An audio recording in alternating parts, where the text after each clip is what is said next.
What's happening, folks? Back with another reaction, back with some more punk rock, and we're going back to Social Distortion's debut album, Mommy's Little Monster, 1982. Once again, shout out to Paulie.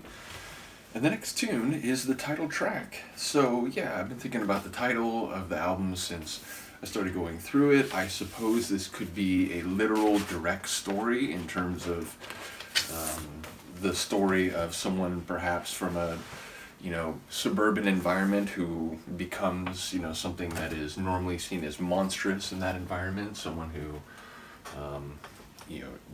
rejects the environment in which they're raised, but maybe it's, the mother is, perhaps intense or in some way a monster, and therefore, he's following in the footsteps of what he's, been taught or what he's been shown.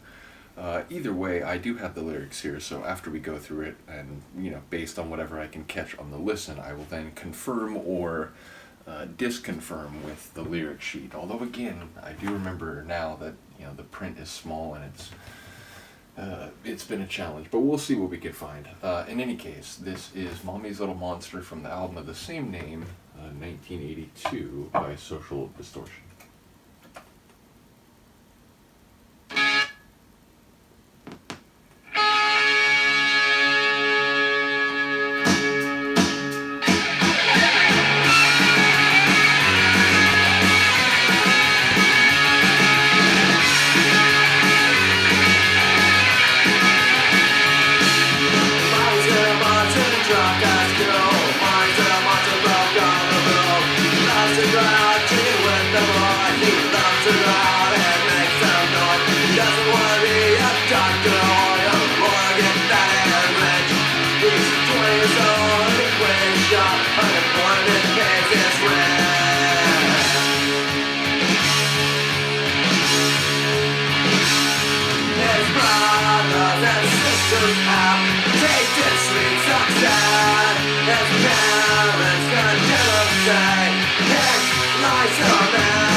It's just very old school.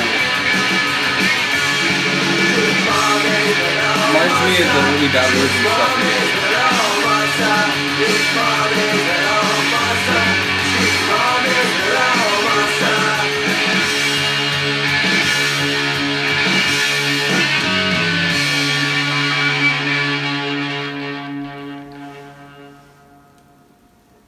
So yeah, again, not to always make comparisons, but whenever I'm like really beginning to explore a group, that's always how it starts. I have like points of reference. Well, it kind of sounds a little like this, a little like this. But it's another one that reminds me, excuse me, of the early Bad Religion stuff, the stuff that's now compiled on 8085.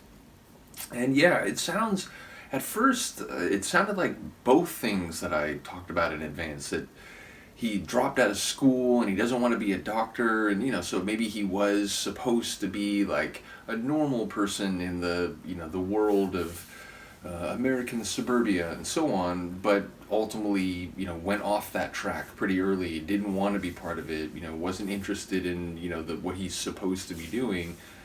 And then it was like, wait, so we're talking about a girl? Because then it was like, she's Mommy's Little Monsters. And I was like, oh, wait, so maybe we're talking about two different people here? But, like, I wasn't sure. So, in the end, I was thinking that if there's just one main character, the little monster, it's a girl, it's a female. Because it felt like there were lyrics in the back half that were more in that vein. And ultimately it sounds like maybe the mom is also, she drinks too heavily or something like that, and that's part of where the behavior came from the younger one. But either way, we talked about brothers and sisters, so there's a lot of moving pieces. Let me see what I can find in the lyrics here, see what I can read. Mommy's little monster dropped out of school. Mommy's little monster breaks all the rules. So he leaves to go and drinking with the boys. Or he loves to go. He loves to go out and make some noise. He don't want to be a doctor or a lawyer, get fat and rich. He's 20 years old and he quit his job. Unemployment pays his rent.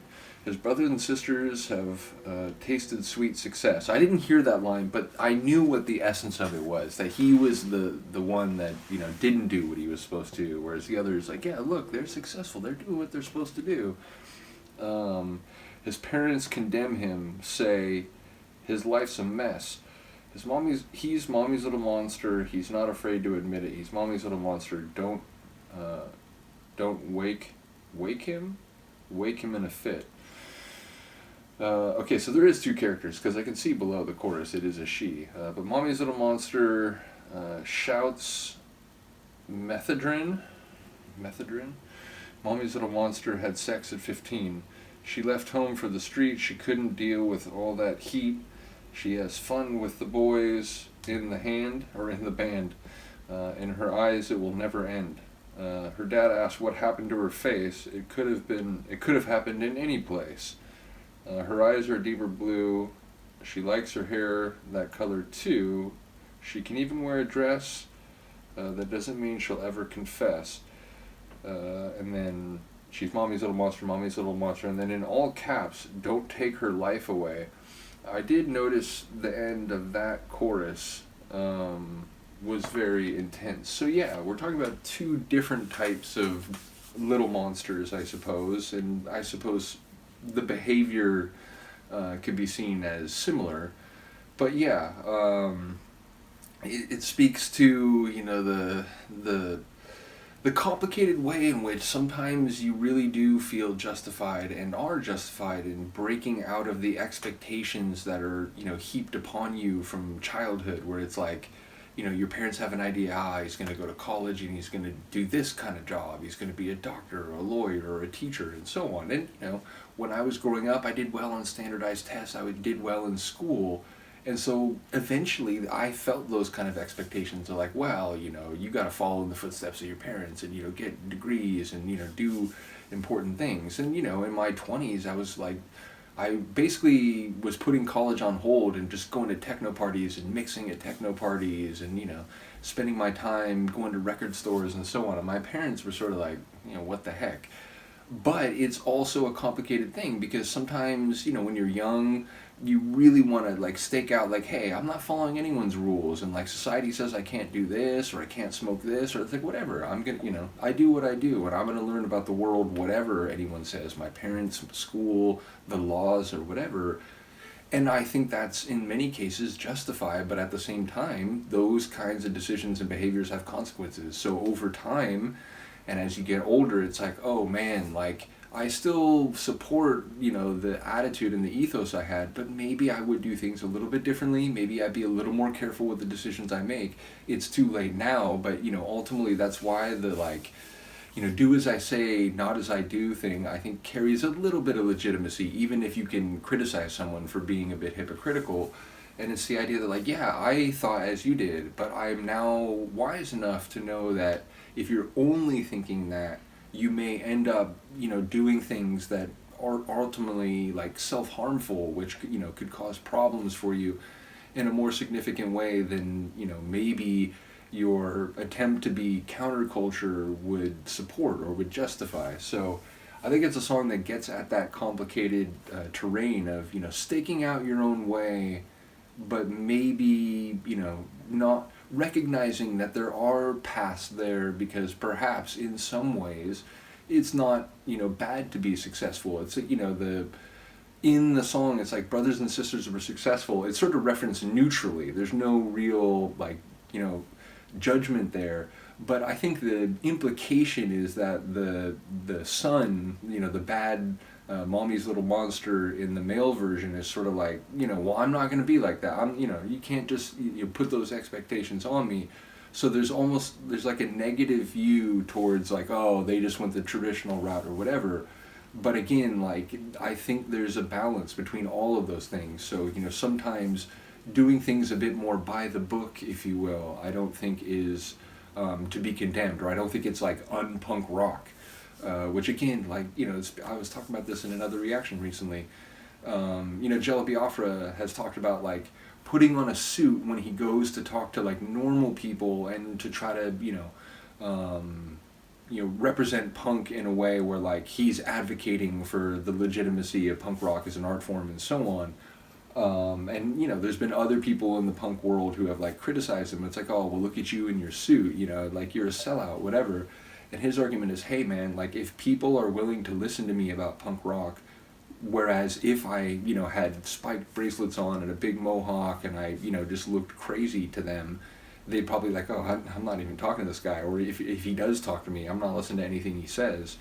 So he makes the argument that if it can make a difference, I'm willing to meet people halfway in that regard. So yeah, it feels like a song that gets at that tension of, like, you want to be resistant to, the way that things have always been done, or you want to, stake out your own path. But sometimes, it doesn't hurt to get a little guide or a guidance from someone. So in any case, a cool tune, and I like the album art, which seems like it is sort of the maybe the mom and the little monster in their post-apocalyptic wasteland where they're watching footage of a nuclear explosion. So yeah, it feels like there's a bit of the themes of the song, but then it's taken to, like, a crazy aesthetic level. So I do like that. Once again, shout out to Paulie. Next time we come back, it'll be Anti-Fashion, which sounds intriguing. We'll see what that one's about when we get there. Do let me know what you think of this, and I will see you then. Peace.